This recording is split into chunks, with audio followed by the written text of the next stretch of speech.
On this episode of the Waterboys podcast, a living legend when it comes to Canadian basketball, as far as I'm concerned, and you don't have to just take my word for it. Talk to many people in the Canadian basketball community about him, and when he's not, being humble about his greatness, playing for the Canadian national team and other circles, you can hear him in Montreal on TSN 690 talking about the NBA. Dwight Walton is our latest guest on the Waterboys podcast. How are you living, man? How are you holding up? Julian, Frank, thank you very much for having me on. It's a pleasure to be here. It's the best time of the year if you're an NBA fan, and we're going to be talking about the play-in, the playoffs, Yes. whatever it is you want to call it. I think it's going to be a fantastic time of the year, and thank you very much. This is very humbling. I'm greatly appreciative to be on the Waterboys podcast. Dude, let's jump right in here, man, with the play-ins. What do you think of that format? I know we had it for the bubble last year. We're gonna have it this year with the Eastern and the Western teams that are in. Just what are your general feelings of the format? Well, I want to applaud Adam Silver in the NBA for bringing this into the fold here, because what it has done, it has basically, although some teams ended up tanking towards the end of the season anyway, mostly jockeying for position. But I think what it has done, it has involved the fan bases at the end, let's say the ninth and 10th place positions of each conference, to be involved for the whole season. It's something to play for. It's new. I think it's exciting. You had players actually playing hard towards the end of the season as opposed to trying not to get hurt, getting ready for their vacations. I'm sure they were making plans in the past, but this time, what happened, teams wanted to finish in the top six. You heard some players, you heard some owners voice their displeasure with having to play in the 7 to 10 play-in games on both sides of the equation. However, what it has done, it has forced players to play hard. You saw Portland in their final game of the season against Denver. They made sure that they sent a statement to the rest of the NBA that they wanted no part of that 7 to 10 playoff. They wanted the Lakers to be in it. They came out and they hit Denver with a knockout punch in the first 5 minutes of that game. So that just shows you how it's dreaded by most players in the NBA. They wanted to be in the top six because this is finally, if you want to call it that, an NCAA one and done type scenario, as to where if you don't win, if you finish seventh or eighth, you have a chance. If you don't win that first game, you still have a chance to win the next game. But you don't want to put yourself in a situation where a team that you feel that you're better than has a chance to win that night. If they get hot, if guys who you don't expect to play well plays well, you can find yourself on the outside looking in. So I think it's exciting. I think it forced the players to play hard, and it's going to be of benefit for years to come. I don't think this is going to be a one-off, guys. I think this is going to be extended over the next few years or so. Well, looking ahead, not to very near future, actually, for the play-ins, we've got LeBron versus Steph Curry. Not necessarily a winner-takes-all event because, as we said, the loser will still have a chance to play, but it's not the scenario they want to be in.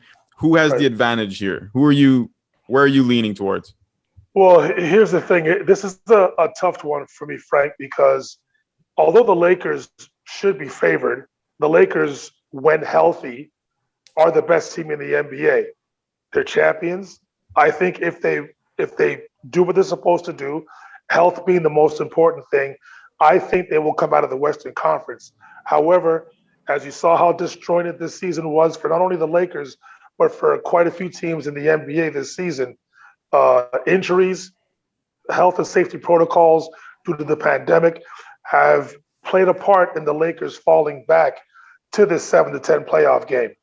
We're talking about the best player in the world in LeBron James, Anthony Davis being a top 5 player himself, the Lakers picking up Andre Drummond at the buyout deadline, and their core players from last year. They don't have Dwight Howard, they don't have JaVale McGee. They also lost Rajon Rondo to the Hawks, who eventually ended up with the Clippers at the trade deadline. And you've got the Golden State Warriors with the hottest player in the NBA, very much in the MVP conversation, talking about Steph Curry, who's had an amazing year, to have the shooting splits that he's had this season, 57% from the floor, 43% from three, 92% from the free throw line, to average 37 points per game since the beginning of April, to finish the year the leading scorer in the NBA. He's basically in range once he walks into the arena. Having a player like that in this one game scenario is a scary proposition for the favored Lakers. Now, again, if everything plays out the way I think it should, I think the Lakers will win the game, but it's not going to be very easy because of how well Steph Curry is playing for the Golden State Warriors. Also, the synergy that he has with Draymond Green it's at an all-time high right now. And I think arguably this was the best season that Steph Curry has ever had in his life, in his career, even better than the season he had where he was the unanimous MVP. Steph Curry is on that level right now, and this is the only reason we're giving Golden State a chance in this game against the Lakers is because of Steph Curry. That's how great he's been. That's how dominant he's been. He's not a center, he's a guard, but he's a dominant player at the point guard position. Well, let me throw this question out to you then, because it seems as if for the longest while, for much of the year, Nikola Jokic was looking like the runaway MVP pick for many people. But you mentioned it yourself. Steph Curry has had himself an amazing, at least the last stretch of the year, in terms of the threes he's been able to put up. He set the record for most threes in a month in April. You mentioned the amount of points he's been averaging over the last little while as well. This is a guy who's basically just kind of thrust himself into the MVP conversation here. If you had a vote for the MVP, would you consider giving one to Steph? How do you feel about this? Here's the thing, and it's crazy how this whole year has played itself out, Julian and Frank. It's been crazy. Going into the season, I think the favorite to win the award, the MVP award, was Luka Doncic. All right, yes. That was going into the season. However, how many players have we had this year been spoken of in the MVP conversation? LeBron James, Kevin Durant, Joel Embiid, Giannis Antetokounmpo, Kyrie Irving, James Harden, Steph Curry, Damian Lillard. The list goes on and on. Now, we had, I think, Lillard, Harden, Embiid, LeBron James. I think those guys took themselves out of the mix because of injuries throughout the year. It kept them out for multiple games. Nikola Jokic has been the only player to play every game this season. His player efficiency ratings is through the roof. It's understood. The splits that he put up in terms of shooting from two, from distance, from the free throw line, just his overall efficiency has been incredible, and we understand that. But when Julius Randle is as well from the New York Knicks, we cannot forget about him. So I put out a tweet the other day. When you look at the true definition of the MVP this season, for me, if I had a vote, it would go to Chris Paul. All right. Okay. Yeah. For this several reasons here. The Suns didn't make the playoffs last season. Yes, they were terrific in the bubble. They won all 8 of their games, but they didn't get into the playoffs. That was unfortunate for them. All right. This season, yes, because of the acquisition of Chris Paul, they also added Jay Crowder and a couple of other experienced players. Yes, they're young core of Mikal Bridges, DeAndre Ayton, Cam Johnson. Those guys, Devin Booker, those guys definitely got better. But with the addition of Chris Paul to that roster, they went from being out of the playoffs to having the best record in the NBA through the month of April, having the best record against teams 500 or better for the regular season, and finishing second overall this season. The Nuggets at no part this season had any of those distinctions. None of them. Jokic was great. Yes, they lost Jamal Murray. Yes, Jokic kept those guys afloat, but the Nuggets came into the season still being contenders. We could talk about championship contenders, but at least they were going to be contenders in the Western Conference. The Suns were probably going to make the playoffs, but I can guarantee that no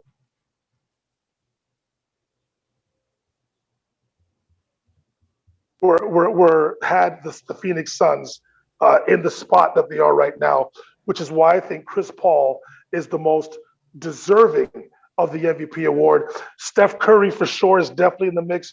Julius Randle, and it's no disrespect to Embiid and Jokic and those other guys, but for the Suns to go from not being in the playoffs to being second overall in the tough Western Conference, if I had a vote, it would go to Chris Paul.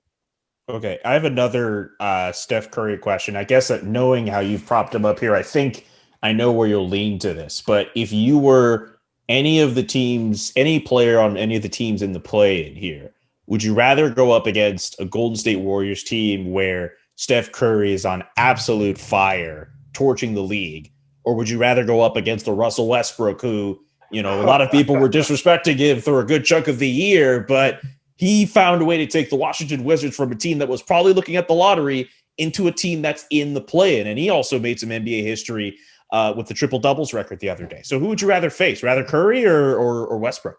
And excuse me, I'm glad you mentioned his name. I also want to put Russell Westbrook into that mix as well. For the amount of guys that were in the conversation at different points in the year, what Russell Westbrook has done over the last 4 of the 5 years of his career has been nothing short of miraculous, spectacular. I appreciate his talent. Do I have some issues with him in terms of his decision making, him playing all out all the time, always wanted to play at one fast speed all the time? Yes, we could talk about that side, but you cannot deny the effort that he puts in on a night in, night out basis to put up the numbers, the triple-double numbers that he does on a year in, year out basis. I don't think fans understand the toil that is the mental toil, the physical toil that it's putting on his body, and respect due to him for what he has done. Now becoming the triple-double king, he surpassed Oscar Robertson, and he deserves all the flowers. That being said, because Russell Westbrook is not as efficient as Steph Curry is, I think the nod has to go to Curry. Curry literally can beat you by himself. He is one of few players, I would throw in James Harden and Damian Lillard, where you have to honor Steph Curry defensively once he crosses half court. That's how much he depresses the defense. Now, if you've got a team who's athletic, who's willing to trap him at half court or off screen rolls and are quick enough, athletic enough to recover defensively, then you've got a chance to defeat Steph Curry's Warriors, no matter how hot he is. However, you have to pay attention to him all the time. And once you know that you're going to be his assignment defensively, you have to get your rest. You have to be mentally focused, physically focused, because Steph Curry, not only is he a great skilled player in terms of shooting, ball handling, decision making, he's one of the more fit, if not the most fit player in the NBA. He never stops moving. He's always moving. He knows what he needs to do to be successful. He makes sure that he gets it done. And that's why, as of today, I know Kevin Durant's out there. I know LeBron James is out there. I think Steph Curry, Damian Lillard, of course, I think Steph Curry is the most dangerous offensive player that we have in the NBA today. So that's why my choice would be to fear more the Golden State Warriors over the Washington Wizards. So we've been talking about the lower seeded teams, but I want to shift our attention towards the number 1 seeds in the NBA this postseason. Who do you think, Dwight, has more to lose? Would you say Utah or Philadelphia? That's a good question. If you go by media market, if you go by the fan base, it's no question the Philadelphia 76ers. We're talking about a city that booed Santa Claus during a Philadelphia Eagles football game back in the day. Yes, they did. That's how passionate, if you want to call it. They expect great things in Philadelphia. Joel Embiid, definitely in the MVP conversation. Ben Simmons in the Defensive Player of the Year conversation. They brought in Doc Rivers to head coach the team. They brought in Daryl Morey from the Houston Rockets to be the president of basketball operations. Our own Montreal's own Prosper Karangwa is the president of basketball operations for the Sixers this season, which is fantastic. So To me, although Utah has had a fantastic year, Quinn Snyder's up for Coach of the Year. Jordan Clarkson is going to win the Sixth Man of the Year award. He had that award sewed up since December. Rudy Gobert, probably the leading candidate to be Defensive Player of the Year. Donovan Mitchell was probably going to be in the MVP conversation as well until he got injured. But they've stayed the course. They won the Western Conference regular season. They have the best record in the NBA. But to me, that being said, I think there's much more pressure on the Philadelphia 76ers to win this year, or at the very least, to be successful, to have a successful playoff run in the Eastern Conference, simply based on market, fan base reaction, and because of the expectations. The Sixers were expected to be this good this season. The Utah Jazz were always good, but to finish with the best record in the NBA, I think that still caught some people by surprise. And also, I'm not sure that the fear factor is there for the Utah Jazz. Let's say the Utah Jazz plays against Golden State or the Lakers. Utah's not going to sweep either team in the first round. All right. So that right there should tell you that although Utah is well respected, they're not feared. People feel that they can beat those guys 4 times in a 7-game series. I don't think they have that same respect the way the Lakers would or the Clippers would at this point.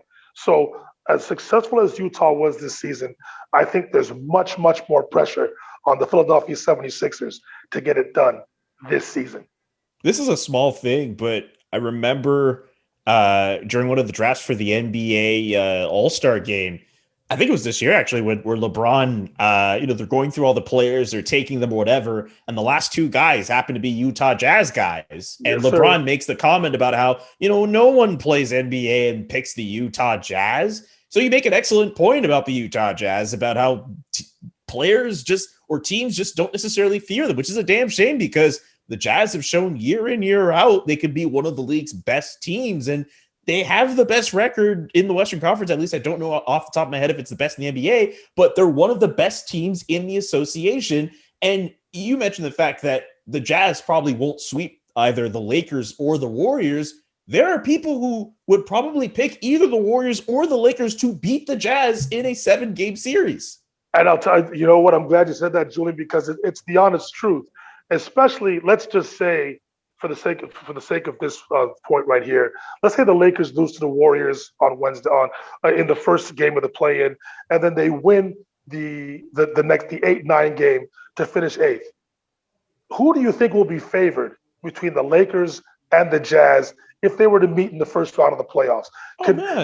If everybody is healthy, who do you think will be the favorite? It's the Lakers. The Lakers. No question No about question. it.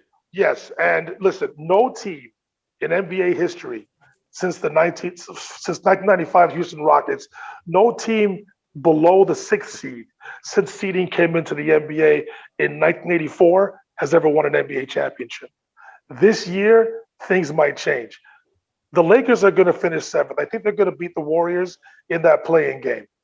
The Lakers are going to be the most feared 7th seed in NBA history. If LeBron James, Anthony Davis, and Dennis Schroeder are all healthy, all things considered, if they're healthy, you can't tell me that they're not going to be the favorite to come out of the Western Conference. Just imagine that. One of 2 teams, either Utah or Phoenix, after the success they've had this regular season, are in all likelihood going to be eliminated in the first round if they have to face a healthy LA Lakers team. And it's unfortunate because the Utah Jazz have had a fantastic season.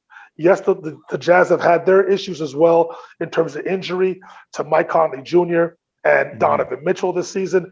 Last season, I think they would have had more success if Bogdan Bogdanovic had been healthy last season in the bubble. They have him this season. If all hands are on deck, the Utah Jazz deservedly need to get the respect. But unfortunately, no team in the Western Conference fears them. And if they have to play one of the top tier teams in the first round of the playoffs, it's going to go a lot longer than what people think it should in terms of the seeding.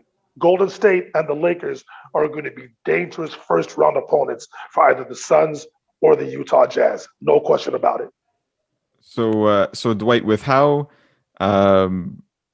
fiercely you've made a claim, a case here for the Lakers. Granted, health needs to be in full effect. Our next question here for you was NBA final picks? Question mark. Who, if the Lakers stay healthy, do you think they can go all the way? Here's the deal. My NBA pick from the beginning of the year, even before the James Harden trade to Brooklyn, Frank, I had the Brooklyn Nets against the LA Lakers. Health being considered. That was my choice going into the season. The James Harden trade just made it even more official for me. Now, again, health is going to play a major factor. Health and safety protocol is going to play a major factor. Now, most of the NBA players, I don't know the percentage, but most of the NBA players have had their vaccine shots. So I would assume that there'll be no positive tests, although you can still be positive. Let's understand that first and foremost. But most players have had their shots. So the assumption is that everything should be clear throughout the playoffs. It will still be a factor. Injuries and protocol are a part of professional sports now. So something's going to happen, unfortunately. You hope it doesn't, but it will. That being said, if everybody is healthy, the two best teams in the NBA for me are the Brooklyn Nets and the LA Lakers. All right. It's just, to me, it's clear as day.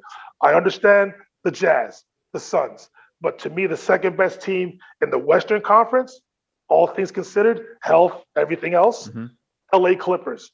Again, I understand the Jazz and the Suns had great seasons, but to me, when I'm watching basketball, and I'm a visual person. Yes, I do my research, but I'm a visual person. What I see, it's going to be difficult, if healthy, for any team in the Western Conference to beat the Clippers and the Lakers 4 times in a 2-week span. That's how good I think they are. On the Eastern side, it does, to me, I understand that James Harden, Kyrie Irving, and Kevin Durant have only played 8 games together this season. But as Jeff Van Gundy once said a couple of years ago, and I'm in total agreement with him, he said it during a broadcast, give me great offensive players over great defensive players any day of the week. And anytime you can go into a playoff series with Kevin Durant, James Harden, and Kyrie Irving all healthy on the same team, man, that's going to be tough to beat in a 7-game series as well. And those guys have enough pride. They may not be the greatest defensive team. I know that they're hovering around 18 to 22 in terms of defensive efficiency. They're not one of the better teams that we have defensively in the NBA. But you have that firepower, and those players have egos, and they understand that their legacy is on the line. Everybody questioned when James Harden joined that team. There's only one basketball. Who's going to be the point guard? I made those questions. Yep. Yes. Are they going to be selfish? I've been on this train the whole year.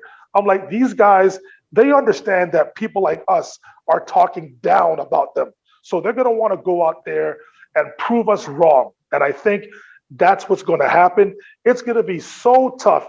I know Milwaukee's good. I know Miami's good. I know Philadelphia is good, but no team has the offensive firepower that the Brooklyn Nets have, and they're going to get enough stops, especially down the gut of games, to give themselves a chance to win, because they've got 3 guys who can get you 30 points in any game on any given night, and you've got 3 guys who will feel extremely comfortable taking clutch shots down the gut of basketball games. That's what sets them apart from every other team in the NBA, including the LA Lakers. That's how good I think Brooklyn is, if they're all healthy. You know what a damn shame is? There's a part of me that wants me to be right in, knowing that the Brooklyn Nets don't make the NBA finals because of the fact that, there's only one ball and the 3 egos that are there. But knowing how some of the NBA finals in the past can be very dependent on ratings and markets being in there, if the 76ers make it, good for them, the process, storyline, and all that. Absolutely. Or if the Bucks make it to the finals, that's great. Giannis Antetokounmpo finally gets over the hump. That's not going to be nearly as fun as seeing the Brooklyn Nets try to make it to the NBA Finals versus, a Clippers team or a Lakers team. Or, hey, maybe the Warriors somehow make a crazy run out of it. I'd even love to see the Phoenix Suns do it too. But again, I'm not going to sit up here and be like, hey, Adam Silver secretly wants certain matchups to pop up here. But I'm sure if the Brooklyn Nets find a way to make it to the NBA Finals, even if I'm going to grumble and sit back and like, wow, they found a way to make the NBA Finals, it's probably going to be the more fun team to come out of the Eastern Conference anyway, because we can actually see, did they find a way to assemble all these superstar players, three of the best scorers and players of our era, to just basically just come together on a team and just make it to the NBA Finals? Well, I want to say this as well, too, fellas. There could be a downside to the Brooklyn Nets getting to the NBA Finals as well. Yeah. There's already a minority group of fans that think the NBA is fixed, that the regular season is not important. Can you imagine if the Brooklyn Nets and the Lakers, if those two teams get to the finals, the amount of turmoil both of those teams went through during the regular season, albeit the Nets finished second in the Eastern Conference, the Lakers finished seventh in the Western Conference during the regular season, all the injury adversary that those two teams went through. Imagine those teams get to the NBA Finals. With all the hard work that those other teams did, trying to make sure they were as healthy as possible, this will just prove that stars make the NBA. Because there's no precedent to where you throw a makeshift team together where their three stars only play a combined 8 games during the regular season. Talking about the Brooklyn Nets with Durant, Irving, and Harden.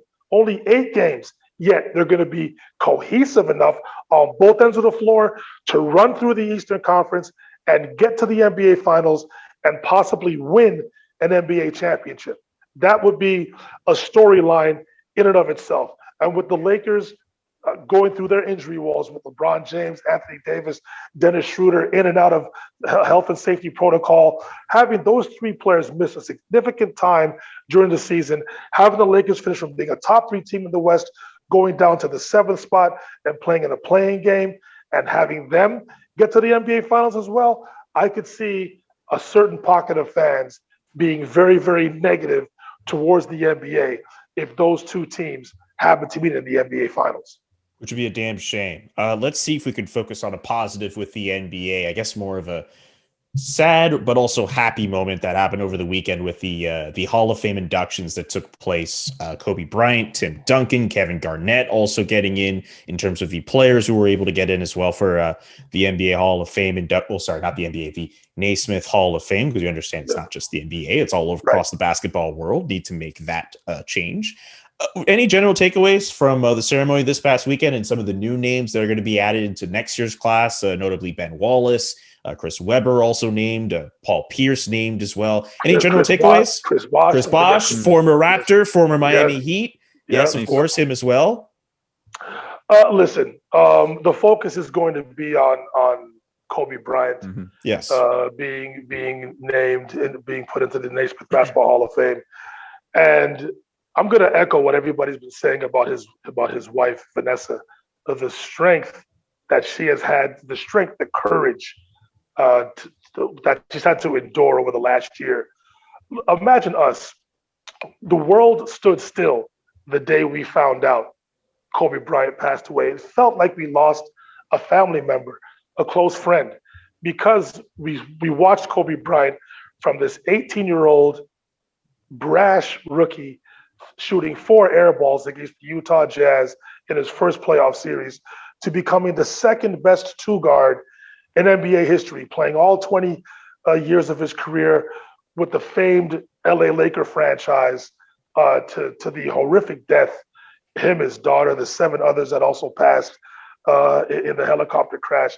It's still surreal to me. I still can't believe it happened and that we're talking about the great Kobe Bryant in the past tense, but the man he became, the great father, the great husband. We know that he had his issues early on in his marriage. To become an Oscar-winning film producer of his animated short film, it's the way his life trajected post career, and to have it snuffed out like that, it's sad, it's tragic, but it was nice to see Vanessa, her daughter, and the rest of the basketball world celebrate Kobe Bryant the way he should have been celebrated. It was sad, but I commend Vanessa with her strength and courage during her speech. I know it couldn't have been easy. I know she teared up. It's emotional. It's emotional for me just talking about it. So I can only imagine how it was for Vanessa. But the whole celebration of those guys going in, as you said, I think it's tremendous. But the highlight for sure was Kobe Bryant being inducted into the Naismith Basketball Hall of Fame. Dwight, that's very well said on your part. Yep. So we've gone through all of the playoff questions we have for Dwight. We got to speak a little bit about the Hall of Fame induction ceremony and mentioning some of the newer players who will be in the next class. But because we have a guest, Frank, we have to play the game we always play with our guests when they show up on the Waterboys podcast. It is the segment with the long name, but we normally try to get quick answers out of them. Rapid fire word association. Dwight, we will give you 5 prompts. Sometimes it's just one word. Sometimes it's a little phrase. Sometimes a little longer than that. And you just give us the first thing that comes to your mind. You can give us a one-word answer. You can give us a backstory. You can give us whatever you want. It just has to be the very first thing that comes to your mind. All right, let's not waste any time. What's the first thing that comes to your mind when you think of your favorite playoff memory? Ooh, Michael Jordan, 1998. His final shot as a Chicago Bull, where Karl Malone got the pass on the low block against Dennis Rodman. Jeff Hornacek clears. Michael Jordan was supposed to clear with Hornacek. He didn't clear, doubles back on Karl Malone, steals the ball. Phil Jackson has the wherewithal not to call timeout to let the great Michael Jordan do his thing. One-on-one against Brian Russell, took him off the dribble. You can say that he pushed off, but as Isaiah Thomas astutely said in the Last Dance documentary, Brian Russell's momentum was going one way so hard that all Michael Jordan had to do was stop, crossover, raise up, follow through, hold the gooseneck follow through, and it was nothing but net. To me, that's the best NBA moment I have ever seen to this day. There have been so many moments, but that shot to win a championship in Michael Jordan's final game as a Chicago Bull, that will always be it for me. Okay. What do you think of when you hear pretender team? Ooh. this year's Utah Jazz. Damn. Wow. No love for Utah. I hate to say it, but until I'm proven otherwise, again, great season. I am disrespecting them. I don't like it when I wanted to say no disrespect, but I'm disrespecting them. I just don't think they are a feared team in the NBA. They've had a great regular season. Let's see them prove me wrong and have a great run to the NBA Finals. If they can do that, I will own it. I will say I was wrong.